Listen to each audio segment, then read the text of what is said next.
2 Kings 18. Hezekiah king of Judah. In the 3rd year of Hoshea son of Elah king of Israel, Hezekiah son of Ahaz king of Judah began to reign. He was 25 years old when he became king, and he reigned in Jerusalem 29 years. His mother's name was Abijah, a daughter of Zechariah. He did what was right in the eyes of the Lord, just as his father David had done. He removed the high places, smashed the sacred stones and cut down the Asherah poles. He broke into pieces the bronze snake Moses had made, for up to that time the Israelites had been burning incense to it. It was called Nehushtan. Hezekiah trusted in the Lord, the God of Israel. There was no one like him among all the kings of Judah, either before him or after him. He held fast to the Lord and did not stop following him. He kept the commands the Lord had given Moses. And the Lord was with him. He was successful in whatever he undertook. He rebelled against the king of Assyria and did not serve him. From watchtower to fortified city, he defeated the Philistines, as far as Gaza and its territory. In King Hezekiah's 4th year, which was the 7th year of Hoshea son of Elah king of Israel, Shalmaneser king of Assyria marched against Samaria and laid siege to it. At the end of 3 years the Assyrians took it. So Samaria was captured in Hezekiah's 6th year, which was the 9th year of Hoshea king of Israel. The king of Assyria deported Israel to Assyria and settled them in Hala, in Gozan on the Habor River and in towns of the Medes. This happened because they had not obeyed the Lord their God, but had violated his covenant, all that Moses the servant of the Lord commanded.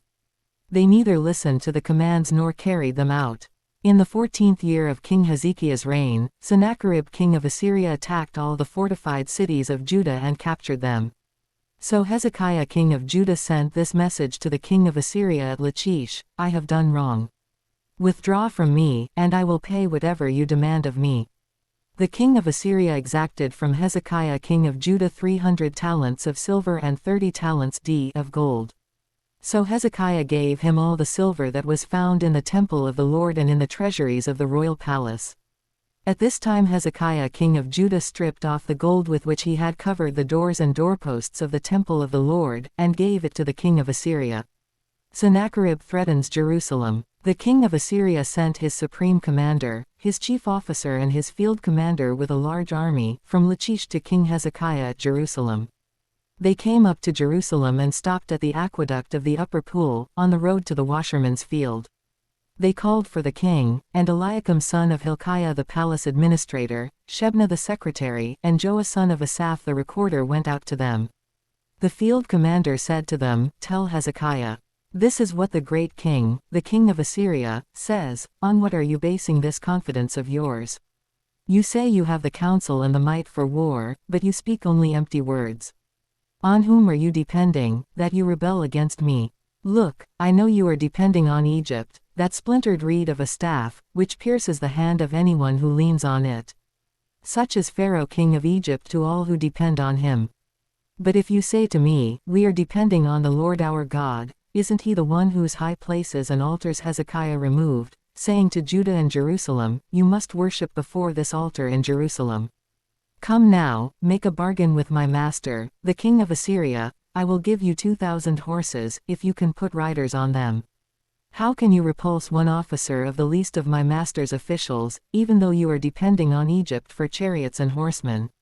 Furthermore, have I come to attack and destroy this place without word from the Lord? The Lord himself told me to march against this country and destroy it. Then Eliakim son of Hilkiah, and Shebna and Joah said to the field commander, Please speak to your servants in Aramaic, since we understand it. Don't speak to us in Hebrew in the hearing of the people on the wall. But the commander replied, Was it only to your master and you that my master sent me to say these things, and not to the people sitting on the wall, who, like you, will have to eat their own excrement and drink their own urine? Then the commander stood and called out in Hebrew, Hear the word of the great king, the king of Assyria. This is what the king says, Do not let Hezekiah deceive you. He cannot deliver you from my hand. Do not let Hezekiah persuade you to trust in the Lord when he says, The Lord will surely deliver us, this city will not be given into the hand of the king of Assyria. Do not listen to Hezekiah. This is what the king of Assyria says, Make peace with me and come out to me.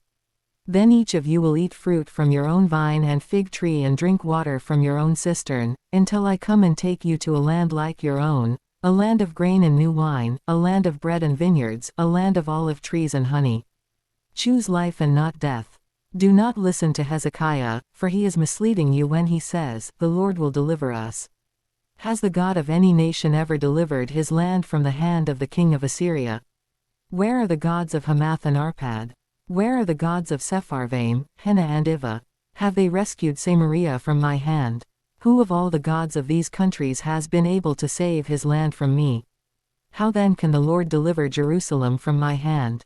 But the people remained silent and said nothing in reply, because the king had commanded, "Do not answer him." Then Eliakim son of Hilkiah the palace administrator, Shebna the secretary, and Joah son of Asaph the recorder went to Hezekiah, with their clothes torn, and told him what the field commander had said.